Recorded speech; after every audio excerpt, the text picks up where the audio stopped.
Here we are. We're back in the Northeast Ohio winter that we haven't seen in the last this many years. And I am going to be snow blowing the driveway. I want to get to the wood yard, but maybe I will, maybe I won't. What I do though, I got the world's greatest snow shovel, the Leonard. This is the snow pusher. Love it.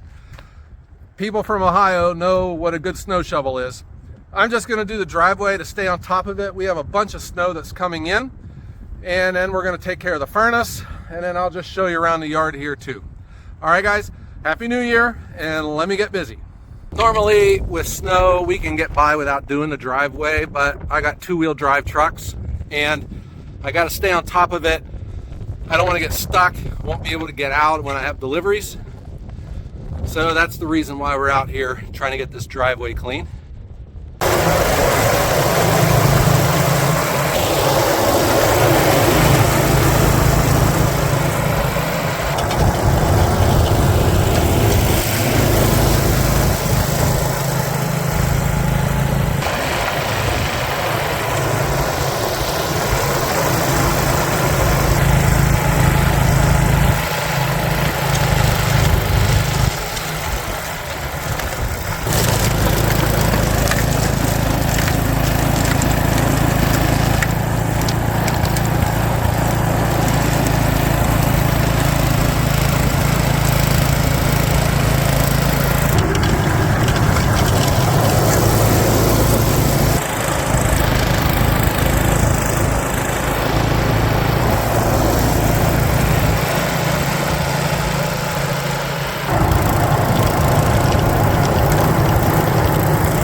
Sometimes the best laid plans go awry.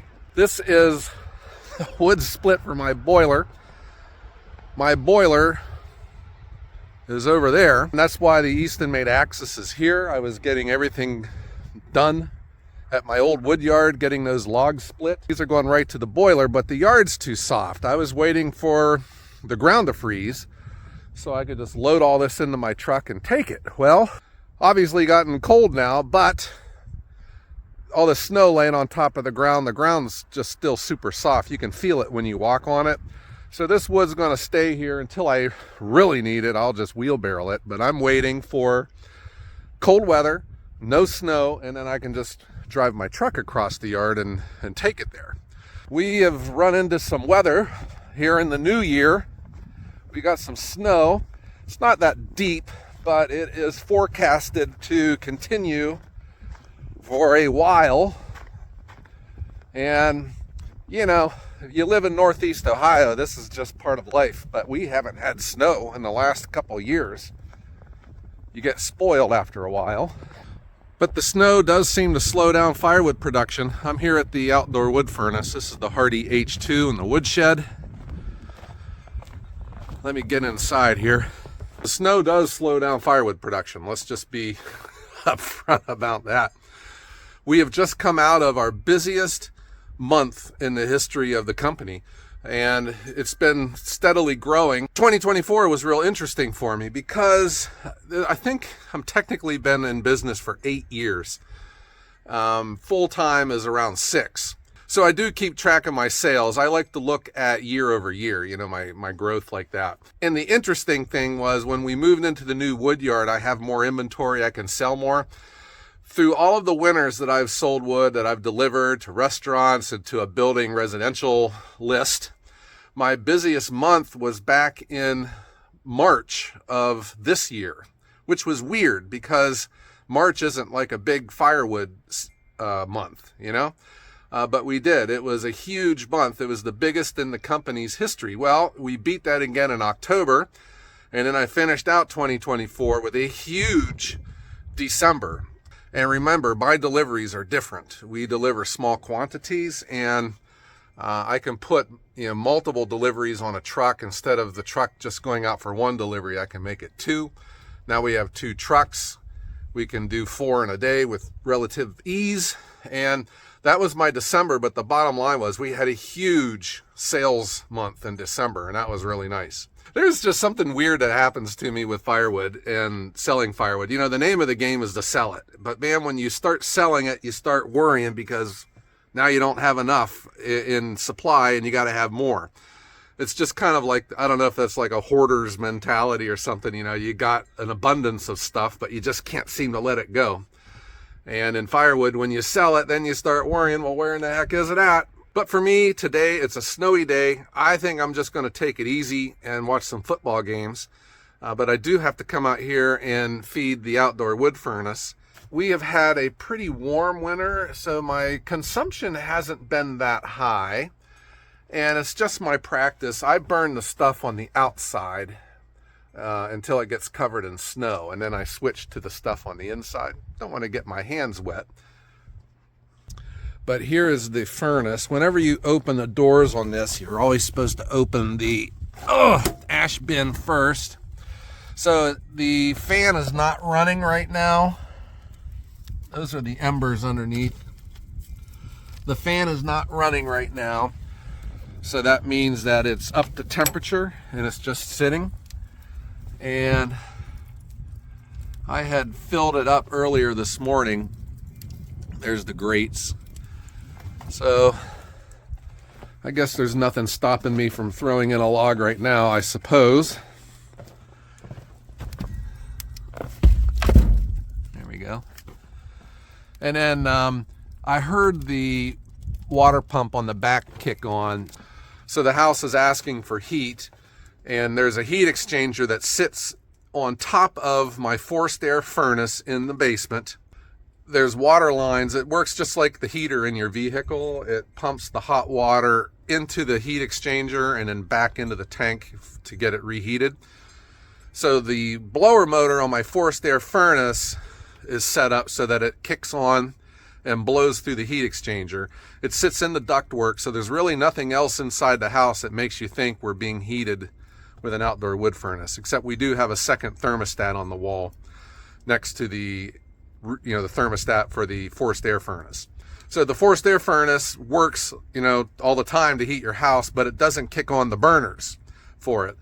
This house is heated with propane. We're not on the gas line out here. When that blower motor kicks on inside the house, it turns the water pump on this furnace. And here we go. I've left the doors open, and that's what the fire looks like when it's kicked up. And of course, we're losing heat because the door's not shut. But the reason the fire stoked up was because I opened up the ash door. So if I were to close everything here, okay, the fire would go out. And that keeps the furnace from overheating, keeps the water temperature at between 170, keeps the temperature between 170 and 150. That's what the aquastat does. This is the aquastat, and that is measuring the temperature, and that will kick the blower motor on when the water temperature gets too low. And I think I said this is our, I can't count, this is my 17th or 18th winter with this outdoor wood furnace, and we love it. Now, it's a lot of work. What the heck, I'm out here in the middle of a snowstorm feeding my furnace. That's part of the deal. They're high maintenance. You got to stay on top of it. You just can't leave them. You can't go on vacation. But that had never been a problem because the kids are in school. We never would go on vacation anyways in the wintertime, and it's worked out great. But now with the kids getting older, if they're living in a different part of the country, maybe we would want to go visit them in the wintertime. We just can't leave and let this furnace sit here because it's filled up with water. That's some of the things that we got to consider. And then also too, I'm getting older. I had already concluded that if this were to break and I wouldn't be able to fix it. I don't think I would get another outdoor wood boiler just anymore. They're just too expensive. Your return on investment is too far down the road for someone like us. The other thing too is, I think maybe we had talked, if I could talk to my old self, I would have said, Joe, don't buy a big house. I wish we wouldn't have got such a big house. And also too, I wish I would have gotten a ranch, because I saw my parents lived in a split level, and I saw what stairs did to them when they got older. You know, it was 5 steps to go upstairs in that split level to the bedrooms and the bathrooms. And when they got older, it might as well have been 500 steps. It's a big deal. I wish I would have gotten a smaller house. I wish I would have gotten a ranch made out of brick, so you don't have to paint anything. There's no maintenance. But here we are. We got the outdoor wood furnace. The reason I got this was it was just expensive to heat the house. This is not on the gas line, and propane back then was really expensive. I don't know what it is now. I'm sure it is again. But we couldn't afford to heat the house. I was making the kids do jumping jacks to stay warm. And so I started looking for other ways to heat, and the outdoor wood furnace, there's a lot of them out here because we live out in the farmlands, and there's a lot of these that are in use. The Hardy dealer over in Cherry Valley was just right up the road, and these were the most affordable ones back in that day. They don't make these anymore, but you know, if you know, the Hardy is probably the most inefficient machine on the planet. They just eat wood. They're very inefficient. I mean, they work great, but they take a lot of wood, more than any other outdoor wood furnace. If you were to go up on top of this furnace and look straight down that stack, you're looking right into the firebox. There's no baffling. There's no like heat chamber for the heat to get into to help heat the water up. It just goes straight up through the pipe. At night, under certain conditions, you can see a flame shooting out of the top of that thing like a blowtorch. And getting the outdoor wood furnace is what made my pivot into firewood sales. It became a hobby. Well, it was a necessity, but it became a hobby. I enjoyed finding it and making it and stacking it and getting it ready to go into the furnace. I never really ever was bothered by having to come out here and feed the furnace. The trade-off is substantial in my opinion. Not having a gas bill, having a house completely as warm as you want it without worrying about that thermostat on the wall, and having the hottest shower in Northeast Ohio. No question. I've enjoyed it a lot. All of us have. But that's what I got going on here with Firewood. I'm taking the day off. It's funny though, whenever I feel like I'm going to take the day off, I'll sit around the house, but then come afternoon, I think, I got to go do something. So I really do think I'll be over at the yard later today. I'll probably see what I got to do. I might even run the chainsaw.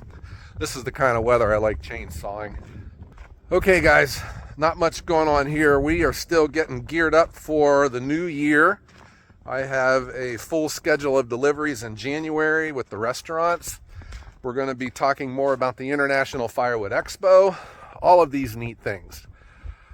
And I want to thank everyone for hanging out with me here on a snowy day in Northeast Ohio.